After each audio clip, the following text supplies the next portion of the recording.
नमस्कार दोस्तों, नमः शिवाय। जीवन ज्योति चैनल में आप सभी का हार्दिक स्वागत करती हूं। दोस्तों, आज की वीडियो में आप सभी लोग जानेंगे चैत्र पूर्णिमा के विषय में। दोस्तों, पूर्णिमा तिथि अपने आप में बहुत ही विशेष होती है और इस पूर्णिमा तिथि पर व्रत, पूजा अर्चना हमें करने से विशेष लाभ की प्राप्ति होती है। हमें भगवान विष्णु जी और माता लक्ष्मी जी की कृपा प्राप्त होती है। साथ ही चंद्रदेव जी की पूजा अर्चना करने से हमें मानसिक शांति मिलती है और इस दिन भगवान भोलेनाथ जी की भी पूजा अर्चना हमें करनी चाहिए। लेकिन आज बात करूंगी चैत्र मास की पूर्णिमा के विषय में। चैत्र पूर्णिमा बहुत ही खास इसलिए हो जाती है क्योंकि इस दिन भगवान हनुमान जी का जन्मोत्सव भी हम मनाते हैं। हनुमान जयंती बड़े ही धूमधाम से मनाते हैं और हनुमान जी का भी आशीर्वाद हमें प्राप्त होता है। इस वीडियो में आप लोग संपूर्ण जानकारी पाएंगे। स्नान दान की पूर्णिमा कब है, पूर्णिमा का व्रत हमें किस दिन रखना है। जो भी भाई बहन प्रत्येक माह में पूर्णिमा व्रत रखते हैं उन्हें व्रत किस दिन रखना है। सत्यनारायण जी की कथा का श्रवण किस दिन करना है। हनुमान जी की पूजा का समय क्या होगा, चंद्रोदय का समय क्या होगा। बहुत सारी जानकारी आप लोगों को पूर्णिमा व्रत के विषय में और पूर्णिमा तिथि के विषय में मिलने वाली है। तो आप लोग संपूर्ण जानकारी के लिए वीडियो में बने रहिएगा।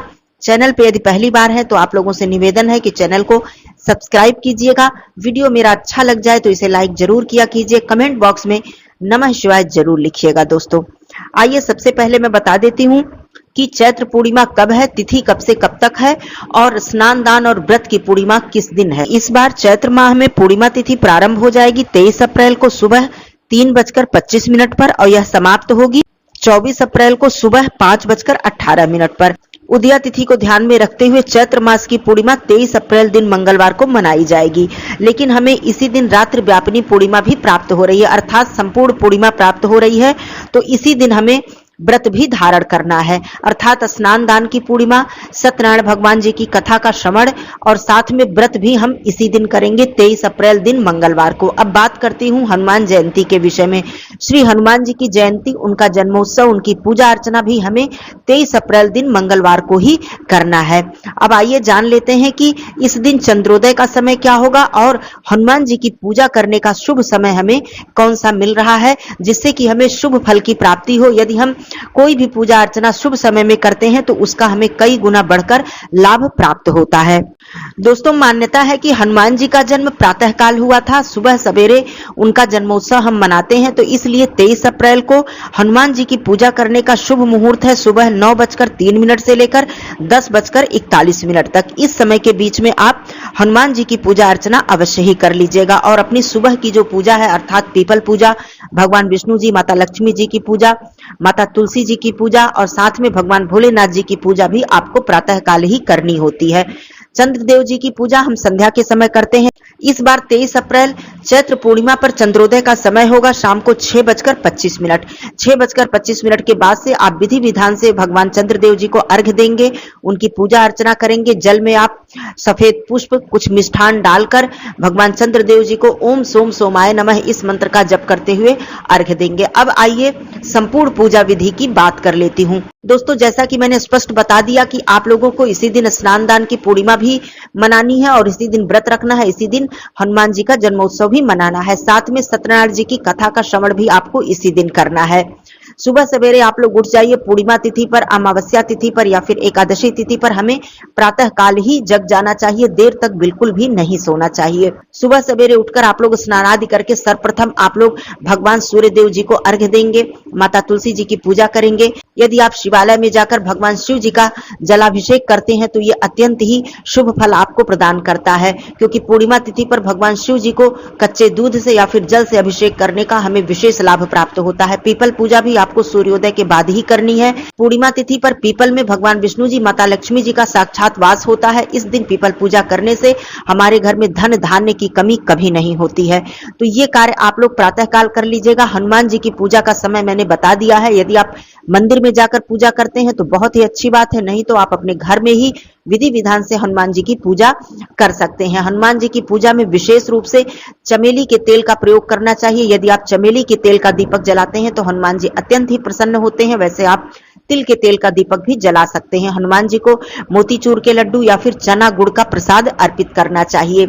आप इस दिन सुंदरकांड का पाठ, हनुमान चालीसा का पाठ, हनुमान अष्टक का पाठ कर सकते हैं या फिर हनुमान जी के मंत्रों का जप कर सकते हैं। यदि आप संकल्प लेकर हनुमान चालीसा या सुंदरकांड का पाठ करना चाहते हैं अपनी किसी विशेष मनोकामना के लिए, तो यह दिन बहुत ही उत्तम, बहुत ही सर्वश्रेष्ठ है। तो इसी दिन से आप संकल्प लेकर 21 दिन या फिर 41 दिन या फिर 11 दिनों का संकल्प लेकर हनुमान चालीसा या सुंदरकांड का पाठ शुरू कर सकते हैं। दोस्तों, चैत्र पूर्णिमा पर हनुमान जी को पीपल के पत्ते पर लाल चंदन से राम नाम लिखकर उसकी माला बनाकर उन्हें अर्पित करने से अत्यंत शुभ फल की प्राप्ति होती है। या फिर आप हनुमान जी के मंदिर में जाएं, वहां पर एक दीपक प्रज्वलित करके और वहीं उनके चरणों में बैठकर आप हनुमान चालीसा या फिर सुंदरकांड का पाठ यदि करते हैं तो इसका विशेष लाभ प्राप्त होता है। सुबह सवेरे आपको भगवान विष्णु जी और माता लक्ष्मी जी की भी पूजा करनी है। जो भी भक्तजन सत्यनारायण जी की कथा का आयोजन करते हैं उन्हें प्रातःकाल ही कथा का आयोजन करना चाहिए, अर्थात पूजा का जो शुभ समय है उसी समय के बीच में भी आप लोग सत्यनारायण जी की कथा का आयोजन भी कर सकते हैं। अब बात आती है संध्या पूजन की, क्योंकि पूर्णिमा तिथि पर संध्या पूजन का विशेष महत्व होता है, जिसमें हम मुख्य रूप से माता लक्ष्मी जी की पूजा करते हैं और चंद्रदेव भगवान जी की पूजा करते हैं। चंद्रोदय का जो शुभ समय है वो मैंने बता दिया है। चंद्रोदय होने के बाद आप विधि विधान से चंद्रदेव जी की पूजा अर्चना करें। संध्या के समय फिर से आप स्नान आदि कर लें, स्वच्छ वस्त्र धारण कर लें, अपने घर के मंदिर में आप एक अखंड दीपक प्रज्वलित करें, विधि विधान से माता लक्ष्मी जी की पूजा करें, भगवान विष्णु जी की पूजा करें। इस दिन माता लक्ष्मी जी के मंत्रों का जप विशेष फलदायी होता है। या फिर आप कनकधारा स्तोत्र या श्री सूक्त का पाठ या फिर विष्णु सहस्त्र नाम का पाठ भी कर सकते हैं। चंद्रोदय होने के बाद आप स्वच्छ जल में थोड़ा सा कच्चा दूध यदि है तो आप डाल लें, मिष्ठान डाल लें, सफेद पुष्प डाल लें और भगवान चंद्रदेव जी को अर्घ्य दें। अर्घ्य के छींटे आपके पैरों पर बिल्कुल भी न पड़ने पाए। इस दिन चंद्रदेव जी का दर्शन करना बहुत ही शुभ होता है। अपने बच्चों को, अपने परिवार को इस दिन चंद्रदेव जी का दर्शन अवश्य कराएं। अब बात करती हूँ जो भी भक्तजन व्रत रखते हैं, बहुत से लोग निर्जला व्रत रखते हैं, बहुत से लोग फलाहारी व्रत रखते हैं। व्रत में नमक का सेवन नहीं करना होता है। यदि आप निर्जला व्रत रखते हैं तो संध्या पूजन के बाद ही आपको जलपान करना होता है। आप जलपान कर सकते हैं और जो लोग फलाहारी व्रत रखते हैं वो लोग फिर से फलाहार इत्यादि ले सकते हैं। इस दिन माता लक्ष्मी जी को खीर का भोग लगाने का विशेष महत्व होता है। आप चाहे तो मखाने की खीर या फिर मिश्री का भी भोग लगा सकते हैं। इस दिन माता लक्ष्मी जी की विशेष कृपा बरसती है यदि हम विधि विधान से माता लक्ष्मी जी के चरणों में बैठकर उनके मंत्रों का जप करते हैं।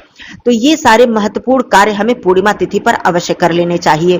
दोस्तों, संध्या के समय एक और महत्वपूर्ण कार्य करने से आपके घर में धन धान्य की कमी कभी नहीं होती। इस दिन संध्या के समय पीपल वृक्ष के समीप आपको एक दीपक जरूर जलाना चाहिए। इससे माता लक्ष्मी जी प्रसन्न होती हैं और अपने घर के मंदिर में माता लक्ष्मी जी के चरणों में एक अखंड दीपक अवश्य प्रज्वलित करना चाहिए। चंद्रदेव जी की पूजा करते समय भी आपको वहां पर धूप दीप अवश्य ही प्रज्वलित करना चाहिए। इस प्रकार आपको पूर्णिमा तिथि का संपूर्ण लाभ अवश्य ही उठाना चाहिए, क्योंकि पूर्णिमा तिथि दोस्तों पूरी तरह से देवताओं को समर्पित है और हमें समस्त देवी देवताओं का आशीर्वाद प्राप्त होता है यदि हम विधि विधान से पूर्णिमा तिथि पर यह सब कार्य कर लेते हैं। एक बात और भी महत्वपूर्ण बता दूं कि जो भी भाई बहन व्रत नहीं भी रखते हैं वो भी संपूर्ण पूजा अर्चना कर सकते हैं। इस दिन सात्विक भोजन ग्रहण करते हुए आप संपूर्ण पूजा अर्चना करें, क्योंकि चैत्र पूर्णिमा एक ऐसी पूर्णिमा है जिसका हमें विशेष लाभ प्राप्त होता है और इस पूर्णिमा को आप व्यर्थ तो बिल्कुल ही न जाने दें, संपूर्ण लाभ उठा लें। और यह उदया तिथि की पूर्णिमा है और साथ में व्रत की भी पूर्णिमा है। इस दिन आप यदि अपने दहलीज की पूजन करते हैं तो इससे आपको विशेष लाभ की प्राप्ति होती है। प्रातःकाल ब्रह्म मुहूर्त में उठकर अपने घर की सफाई करके स्नान करने के बाद अपने दहलीज का पूजन अवश्य करें, जिसमें कि आप अपने दहलीज पर हल्दी से स्वास्तिक बनाएं, एक छोटे पात्र में आप जल रखें और एक दीपक प्रज्वलित करके बैठकर माता लक्ष्मी जी का आवाहन करना चाहिए। मान्यता है कि अपने दहलीज की पूजा करने से माता लक्ष्मी जी प्रसन्न होती हैं और वो हमारे घर में सदा सर्वदा के लिए निवास करती हैं। तो ये सारे महत्वपूर्ण कार्य दोस्तों पूर्णिमा पर किए जाते हैं। आप सभी लोगों को चैत्र पूर्णिमा साथ में हनुमान जयंती की हार्दिक शुभकामनाएं। और भी आगे वीडियो आएंगी। आप लोगों को कोई भी प्रश्न पूछना है तो जरूर पूछिएगा। फिर मिलती हूँ अगले वीडियो में, तब तक के लिए धन्यवाद दोस्तों। नमः शिवाय, हर हर महादेव।